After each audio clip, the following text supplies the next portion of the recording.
Olá pessoal, meu nome é Ana Iaci. Iaci em tupi quer dizer lua.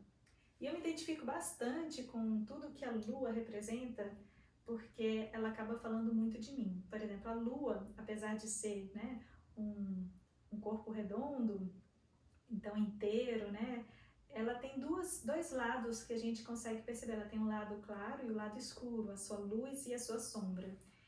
E eu, como pessoa, me vejo dessa forma também, uma pessoa que é imperfeita, né? Mas que quer viver uma plenitude. A lua é plena, né? Em si só. Então, eu me percebo muito assim, como abraçando os meus defeitos, as minhas sombras e as minhas qualidades, porque eu não tô querendo aqui fingir que eu sou a perfeita, que eu sei tudo e etc. Não. Eu quero mostrar que eu sou humana. A outra coisa que eu me identifico muito com a lua é que a lua tem as suas fases, né? Nesse jogo de luz e sombra, tem momentos em que ela mostra uma face plena, tem momentos que ela mostra uma face escura, a lua nova, tem momentos em que ela é crescente, tem momentos que é minguante. E eu também sou assim, eu também tenho várias fases, várias faces, né? A primeira coisa que eu vejo assim que me fez ser como eu sou hoje é o fato de eu ter tido um aprendizado formal como sacerdotisa. Sacerdotisa de uma religião neopagã que honra e resgata o sagrado feminino. Isso fez com que eu me reconstruísse como uma mulher diferenciada, uma mulher que tem uma visão diferente do que é sexualidade, do que é o corpo e de todos os outros arquétipos relacionados ao feminino. Enquanto para talvez a maioria das mulheres, ou uma ideia um pouco mais antiga, né, das nossas avós, bisavós, da relação da mulher com a maternidade ser a principal função social da mulher, quando a gente entra em contato com o sagrado feminino, a gente percebe inúmeras deusas que têm características diversas, né? Tem as deusas do amor, tem as deusas da vegetação, tem as deusas que trazem a fertilidade, tem as deusas que trazem o conhecimento. E aí a gente percebe que todas essas facetas, a mulher selvagem, a intuição, são questões que a gente precisa resgatar para a gente se entender como mulher e não se restringir apenas a um papel. A outra coisa que, para mim, vocês já devem estar percebendo o meu jeito de falar, né? Então, uma das minhas facetas muito fortes também é a faceta de professora. Desde pequena eu gosto de brincar que eu sou professora, de ensinar os bonequinhos, colocar eles nas cadeiras, enfileiradas como se fosse uma escola. Então, desde muito nova eu comecei a dar aula. E eu adoro dar aula, eu adoro ensinar, porque eu também adoro estudar.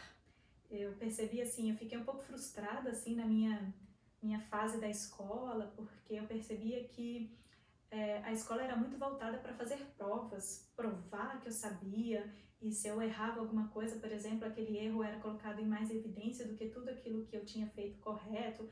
Eu já bem nova já questionava esse tipo de modelo de ensino. E aí bem interessante que eu fui naturalmente me tornando professora, eu sou professora de música, professora de canto, e eu sempre gostei de me aprofundar no conhecimento. Então eu quis entender como é que a voz funciona fisiologicamente, acusticamente. Eu quis fazer parte de congressos, pesquisar, fazer uma pesquisa científica em relação a isso, realmente ter uma pesquisa bem ampla e principalmente unir aquilo que é o meu diferencial, porque além de cantora, eu sou artista. E aí, como artista, perceber como é que as duas coisas podiam ser unidas, né? Tanto a parte técnica, essa parte mais racional, como é que a parte lúdica, a parte criativa, a parte da performance podiam se unir. Então eu criei a minha própria pesquisa que é em relação a conciliar performance teatral e técnica vocal. Então essa é uma outra faceta minha, uma faceta bem presente também. E por fim, eu já falei um pouquinho dela, vocês já conhecem bastante dela, vem a minha faceta como artista. Por que eu preciso da arte? Como que é importante para mim expressar essa arte, né? A arte, para mim, tá em tudo, assim. E eu não gosto, né, multifacetada, eu não gosto só de fazer uma coisa, eu gosto de juntar as coisas, de costurar e criar formas diferentes de representar isso. Então, desde o meu recital de formatura, quando eu concluí o meu curso de canto, eu já queria mostrar que a música era muito mais do que só notas e palavras cantadas. Eu queria interpretar aquilo. Então eu fiz o figurino, eu montei um cenário, eu montei uma dramaturgia e, enfim, mesmo que tenha sido uma experiência um pouco experimental, porque eu ainda não tinha muito know-how disso, né? Foi muito válido para eu perceber que era isso que eu queria. E aí que surge a Lily Angel. Quando eu passei pro elenco do Nostalgia Cabaré, eu já falei pro meu diretor, olha, eu quero que a minha personagem tenha um nome, o nome dela vai ser Lily Angel, porque eu quero deixar claro que é um personagem. E eu fiquei muito surpresa, assim, de ver que a Lily Angel ficou pop, né? Ela ganhou, assim, muitos seguidores, ela tem uma comunicação muito fácil com a plateia, todo mundo se interessa, todo mundo quer saber o que ela faz, o que ela come, onde ela vive. Então essa relação com essa personagem foi ficando cada vez mais profunda e hoje eu percebo que a Lily Angel ela consegue transmitir tudo isso que eu sou.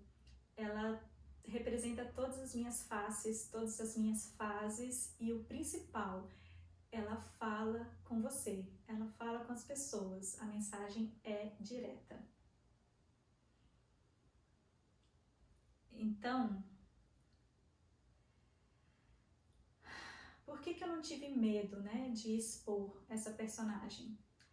Bom, primeiro, eu entendo que a sensualidade sempre foi uma coisa natural para mim.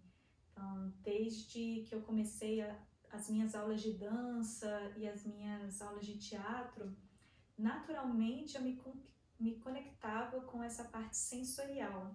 E eu sou uma pessoa muito sensorial, então naturalmente eu já transmitia isso através das minhas performances, da minha expressão.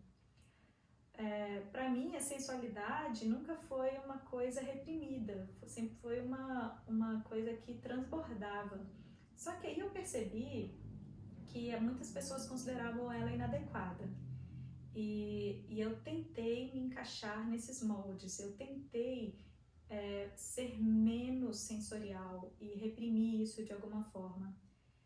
Principalmente quando eu estava num relacionamento em que o meu companheiro da época tinha ciúmes das minhas apresentações.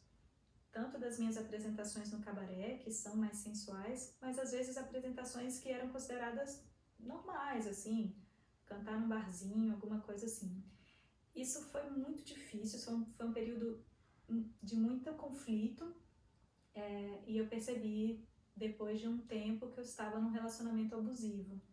Toda vez que acontecia, por exemplo, algum conflito, eu era responsabilizada e culpada por aquilo, como se eu estivesse fazendo de propósito, como se eu fosse a pessoa errada.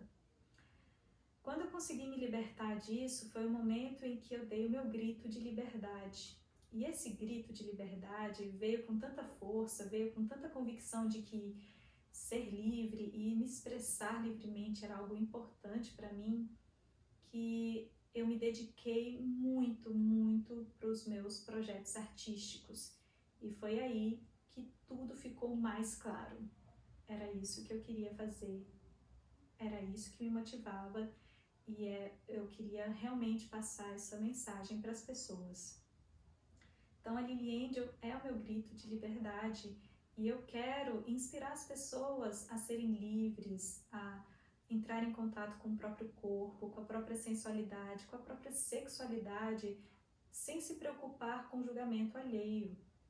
Então, eu acredito que isso não está certo, que essa repressão sexual, principalmente em relação ao corpo feminino, por causa do patriarcado, querendo, por exemplo, restringir o papel da mulher como apenas de mãe e querer envergonhar ela por toda a expressão sexual, porque o corpo é uma posse do homem, né? Então, durante muitos anos, as mulheres foram posses, né? Primeiro do pai, depois do marido, se não tinha marido, era do irmão. Então, as mulheres nunca tiveram que reconquistar essa autonomia em relação ao corpo. E eu me vejo vivendo isso todos os dias e principalmente falando para as pessoas, para elas se empoderarem, para elas entrarem em contato com o próprio corpo, com os próprios desejos, com a própria sensualidade e expressar isso com responsabilidade.